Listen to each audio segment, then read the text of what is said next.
Hello दोस्तों, मैं उज्जवल कुमार। मैंने बिहार बोर्ड क्लास 8 का मैथ को शुरू कर दिया है, जिसमें कि हमने प्रश्नावली 1.1 को कर लिया था। अब प्रश्नावली 2.1 में हमने लगभग 5 क्वेश्चन को बना लिया था। अब हम छठा क्वेश्चन से शुरू करते हैं। ये 6 नंबर जो प्रश्न है, यहाँ से हम लोग शुरू कर रहे हैं। जरा देखिए इसमें क्या पूछा गया था, हम लोग क्या बना रहे थे। इसमें क्या करना था, जो भी समीकरण दिया गया है इसको हल करना था। ठीक है, तो चलिए हम इस प्रश्न को हम देखते हैं। ये प्रश्न दिया गया है, इसको हम हल करते हैं। तो कैसे बनेगा, देखिए 25/6 माइनस 9y बराबर 11 दिया गया है। तो इसको हमको क्या करना है, बनाना है। तो कैसे सॉल्व करेंगे, जरा देखिए 25/6, ठीक है, माइनस है तो माइनस, इस 9y की जगह हम 9y/1 कर सकते हैं या नहीं। इससे पहले आप इसका जो पीछे का क्लास है आप देखे होंगे तो आपको पता होगा कि कैसे होगा। ठीक है, या फिर हम बता देते हैं फिर से। देखिए अगर हम 9/1 लिखते हैं, इससे इसमें भाग देंगे तो 9 ही होगा, यानी इसके जगह हम इसको लिख सकते हैं कि नहीं। तो उसी प्रकार हम इसके जगह 9y की जगह हम 9y/1 किए हैं। क्यों? क्योंकि इससे इसमें भाग देंगे तो हमारा यही आ जाएगा। समझ रहे होंगे, ठीक। अब चलिए क्या करते हैं, यहाँ इसका एलसीएम निकलेगा। 6 और 1 का एलसीएम निकलेगा। तो 6 और 1 का एलसीएम कितना हो जाएगा, 6, जैसा कि आप लोग जानते भी होंगे। अब 6 की पारा में 6, यानी 6 से 6 कितने बार में कटेगा, तो एक बार में कटेगा। तो 1 से इसमें गुना करेंगे, जितने बार में नीचे से कटेगा उतना बार में उस ऊपर वाले अंक से हम गुना करेंगे। तो 25 से 1 में करेंगे तो हमारा हो जाएगा कितना, 25। यहाँ माइनस दिया गया तो माइनस लिखेंगे। अब 1 से 6 को काटेंगे, 1 से 6 को काटोगे तो कितना बार में कटेगा, 6 बार में कटेगा। 1 से 6 कितने बार में कटेगा, तो 6 बार में। तो 6 से इसमें हम गुना करेंगे, 6 से गुना करेंगे तो 9 छक कितना हो जाता है, सॉरी हाँ 9 छक कितना हो जाएगा, 54। और y लगाया हुआ है तो y लगा देंगे। ठीक है, बराबर इधर 11 है तो 11/1 कर सकते हैं, जैसा कि हमने अभी आपको समझाया कैसे। 11/1 कर दिए ताकि सॉल्व करने में आसान हो जाएगा। ठीक है, क्योंकि 11/1 का मतलब ही होता है 11। जब 1 से हम 11 में भाग देंगे तो 11 ही आएगा। ठीक है, अब चलिए क्रॉस मल्टीप्लाई हो जाएगा हमारा, क्या इससे इसमें मल्टीप्लाई और इससे इसमें। तो 25 से 1 में करेंगे तो कितना हो जाएगा हमारा, 25 से 1 में करेंगे तो 25 हो जाएगा। ठीक है, माइनस दिया गया तो माइनस लगाएंगे। 54y से 1 में करेंगे तो 54y ही रहेगा, ये समझ रहे होंगे आप लोग। और 6 से 11 में करेंगे तो 11 छक 66। ठीक है, हमें y का वैल्यू निकालना है, तो जिसके साथ y लगा हो और जिस अंक के साथ वो अंक पहले इधर ही रहने देंगे। ठीक है, तो इसको हम रखते हैं माइनस 54y को इधर ही, बराबर 66 है तो 66 कर लिए। अब एक चीज़ समझिएगा, यहाँ ये प्लस में दिया गया 25, अगर हम बराबर के उस साइड ले जाते हैं तो किस में चला जाएगा, तो माइनस में चला जाएगा। तो माइनस में यहाँ पे हमारा 25 हो गया, इसको माइनस 54y। अब देखिए 66 में से 25 को घटाना है, कैसे घटाएंगे, 6 में से 5 गया 1 हो जाएगा, और फिर 6 में से 2 गया 4, 41 आ गया। ठीक है, हमें y की वैल्यू निकालना है, किसकी वैल्यू निकालना है, तो y की। तो y को निकालते हैं, तो y बराबर क्या हो जाएगा हमारा 41, और ये इसके साथ गुना में है, y माइनस 54 जो है y के साथ गुना में है, बराबर के इधर लाएंगे तो किस में जाएगा, भाग में, तो माइनस 54। तो इस माइनस को हम यहाँ भी दे सकते हैं, ऊपर भी दे सकते हैं। तो हमारा जो आंसर होगा यहाँ पे हम लिख देते हैं, बीच में ही लिख देते हैं। ठीक है, माइनस 41/54, यही हमारा आंसर हो गया। ठीक है, तो ये आपका बन गया। ठीक है, अब इसी तरह हम अगले प्रश्न की ओर चलते हैं। अगला प्रश्न क्या करता पूछा हुआ है आपसे, उसको देखते हैं। ये 6 नंबर प्रश्न था। 7वां प्रश्न की ओर चलते हैं। 7वां प्रश्न है आपका 2.4 = x/2.5 - 1। अब ये प्रश्न है आपसे पूछा गया। अब इस प्रश्न को हम कैसे सॉल्व करेंगे, जरा देखिए। ठीक है, इस प्रश्न को हमको हल करना है, कैसे करेंगे, देखिए हम क्या करेंगे। यहाँ पे इसको देखिए, इसको हम लिख सकते हैं 2.4/1, इसको लिख सकते हैं ना, ठीक। फिर इसको हम क्या करेंगे, देखिए यहाँ पे कुछ नहीं है, तो -1 दिया गया है। तो आप चाहे तो इसको मल्टीप्लाई भी कर सकते हैं। ठीक है, आप चाहे तो क्या कर सकते हैं, मल्टीप्लाई भी कर सकते हैं। ठीक है, और कैसे मल्टीप्लाई होगा, जरा देखिए। अगर हम देखा जाए, क्वेश्चन यही है ना, हाँ क्वेश्चन यही पूछा गया था आपसे। तो इसको हम क्या करेंगे, देखिए जरा समझिए। इसको 1 दे दिए, बराबर कर दिए, इसको सॉल्व कीजिए।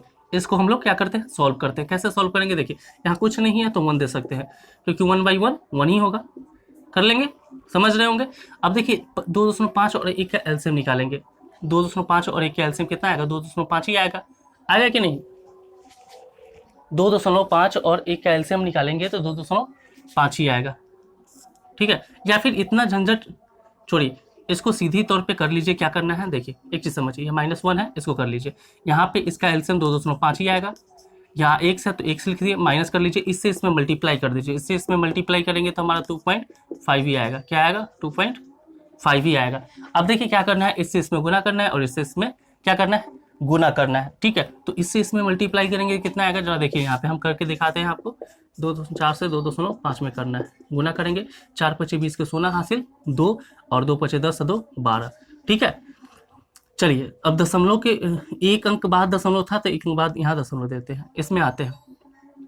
या फिर इसको अभी हाँ लिख सकते हैं, इसको फिर इससे गुना करते हैं। 4 से 2 में 4 दूना 8 और 2 से 2 में 4, यहाँ दशमलव के एक यहाँ पे दशमलव देते हैं, ये 4.8 आया। अब देखिए ये 0 हो गया, 2 8 10 के 0 हासिल 1 4 1 5 1 6 इतना आया। अब देखिए यहाँ दशमलव के एक स्थान, यहाँ पे एक स्थान है बाद अंक है, यहाँ दशमलव के एक स्थान बाद अंक है, तो यहाँ एक स्थान यहाँ एक स्थान, यानी 2 स्थान बाद अंक है। तो इधर से हम 2 स्थान को छोड़ देंगे, 1 2 को छोड़ के यहाँ पे लिखेंगे, यानी हमारा कितना आया, 6 आया। कितना आया, इससे इसमें मल्टीप्लाई करने पे 6 आया बराबर। अब इससे इसमें करेंगे तो हमारा वही आएगा x - 2.5। देखिए 6 है, ये माइनस में इधर लाएंगे तो क्या होगा, प्लस में 2.5 बराबर x। अब 6 में 2.5 जोड़ेंगे तो कितना आएगा बताइए, 6 में 2.5 जोड़ेंगे तो 6 2 8 और 0.5 बराबर x, यानी x का हमारा वैल्यू आ गया 8.5। यही हमारा आंसर हो गया, ठीक है। समझ रहे होंगे आप लोग। चलिए बढ़ते हैं हम अगले प्रश्न की ओर, ठीक है। तो चलिए अब हम बढ़ते हैं अगले प्रश्न की ओर। जैसा कि आप लोग इस प्रश्न को देख रहे होंगे, इस प्रश्न को हल करना है तो कैसे हल होगा, चलिए देखते हैं। देखिए यहाँ दिया गया 3x + 10 - x = 0, यानी 3x + 10 - x बराबर 0, ठीक है। अब इस प्रश्न को क्या करना है, हल करना है, तो कैसे बनाएंगे जरा देखिए। हम क्या करेंगे, हमें यहाँ पे x का वैल्यू निकालना है, ठीक है, और जिसका वैल्यू निकालना है उसको हम बराबर के इस साइड ही रखेंगे ताकि सॉल्व हो जाए सही से। देखिए 3x है, इस 10 को हम बराबर के उस साइड ले जा रहे हैं, 3x - x रहने देते हैं, और इस 10 को हम कहाँ ले जा रहे हैं, बराबर के इस साइड। अगर ये प्लस में है तो इधर जाएगा तो माइनस में जाएगा, अगर ये माइनस में रहता तो इधर जाने के बाद ये किस में होता, प्लस में हो जाता, ठीक है। तो आप देखिए 0 हो गया इधर, ये प्लस में, तो इधर आके माइनस में 10 आ गया, ठीक है। अब एक चीज़ देखिए, यहाँ 3x है, यहाँ x है, 3x है, यहाँ x है, इसको घटाना है, तो 3x में से x घटेगा तो कितना आएगा, कितना आएगा जरा देखिए। x लिखा हुआ है तो x के अंदर कितना छुपा हुआ है, x में कितना छुपा हुआ है, 1, क्योंकि 1 से 1 में जब मल्टीप्लाई करेंगे तो हमारा x ही आएगा। तो इस कहने का मतलब है कि x, इस x के अंदर कितना छुपा हुआ है, 1 छुपा हुआ है मल्टीप्लाई में, ठीक है। तो हम यहाँ पे क्या करेंगे, यानी यहाँ जो बचा हुआ x, यानी कितना x है, 1x है, यानी 1x है, तो 3x में से 1x घट गया तो क्या आया, 2x, ठीक है, बराबर 0 में से 10 घटेगा यानी माइनस में 10 आएगा। हमें x का वैल्यू निकालना है तो x लिख दिए, माइनस में ये 10 है, ठीक है, सॉरी, x बराबर माइनस में 10, और ये गुना में है इसके साथ, 2 के साथ, ठीक है, x, तो ये भाग में आएगा इधर, तो काटेंगे तो 5 बार में कट जाएगा, यानी x का हमारा वैल्यू आया माइनस में 5। माइनस क्यों, क्योंकि 10 माइनस में था इसलिए माइनस हमको लगाना पड़ेगा, प्लस में होता तो नहीं लगाना पड़ता, ठीक है, वो वैल्यू प्लस में आता। तो हमारा जो आंसर आया x का वैल्यू कितना आया, -5, ठीक है। अब हम बढ़ते हैं अगले प्रश्न की ओर। ये हमारा था 8वां प्रश्न। चलिए हम 9वां प्रश्न को देखते हैं, इसमें क्या आपसे पूछा गया है, ठीक है। तो प्रश्न हम लिख देते हैं पहले, 2 है,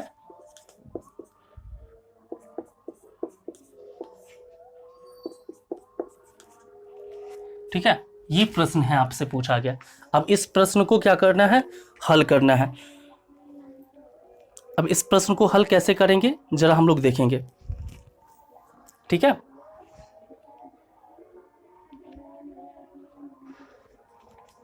तो चलिए देखते हैं कैसे बनेगा। हम क्या करते हैं, ये जो लिखा हुआ है इसको हम सॉल्व कैसे करेंगे, अगर आप बता सकते हैं तो बताइए। देखिए क्या करेंगे, 2 है, ये 2 को हम वैसे ही रखेंगे।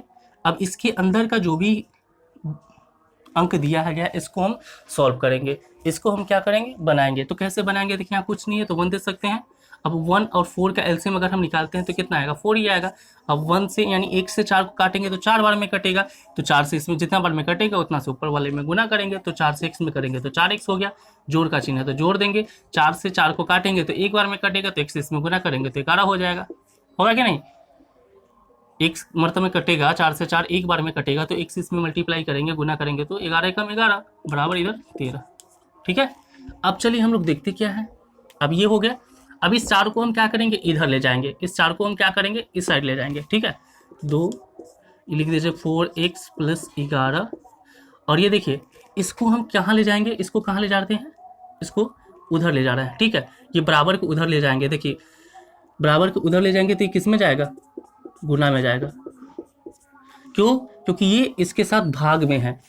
भाग में है, हमने पहले ही बताया था, अगर भाग में रहेगा तो उधर जाएगा गुना में, अगर गुना में है तो भाग में जाएगा, जोड़ में है तो घटाव में जाएगा, घटाव में है तो जोड़ में जाएगा। ठीक है, तो ये उधर चला गया। अब इससे इस दोनों में मल्टीप्लाई होगा यानी गुना होगा। ठीक है, तो 2 से 4 x में करेंगे तो 4 दूना 8x हो गया और 11 दूना 22 हो जाएगा। ये बराबर 13 चौका कितना होता है, 52। ठीक है, 8x को 8x लिखेंगे। अब देखिए इस अंक को हम उधर ले जा रहे हैं। ठीक है, उधर ले जाएंगे बराबर को उस साइड, बराबर को उस साइड 52 दिया गया तो 52 लिखेंगे। ये प्लस में है तो उधर जाके माइनस में जाएगा, यानी 8x, यानी 8x बराबर कितना हो जाएगा, 52 में से 22 को घटाना है तो 2 में से 2 गया तो 0, 5 में से 2 गया 3, यानी 8x बराबर कितना हो गया, 30। हमें x का वैल्यू निकालना है तो x बराबर हो जाएगा 30/8। अब इसको सॉल्व करिए। इसको सॉल्व करेंगे तो कैसे कटेगा बताइए। इसको काटते हैं, मान लीजिए 15 दूना 30 और 4 दूना 8। अब ये कटेगा, बताइए अब ये कट सकता है, अब ये नहीं कटेगा। ठीक है, तो हमारा जो आंसर आ गया x बराबर 15/4, ये 15/4 जो हो गया इसका आंसर आ गया। ठीक है, तो इसी प्रकार से ये सब प्रश्न बनेंगे। मैं आशा करता हूँ कि आप लोगों को ये चीज़ें समझ में आ रही होगी। तो ठीक है, चलिए अब बढ़ते हैं अगले प्रश्न की ओर।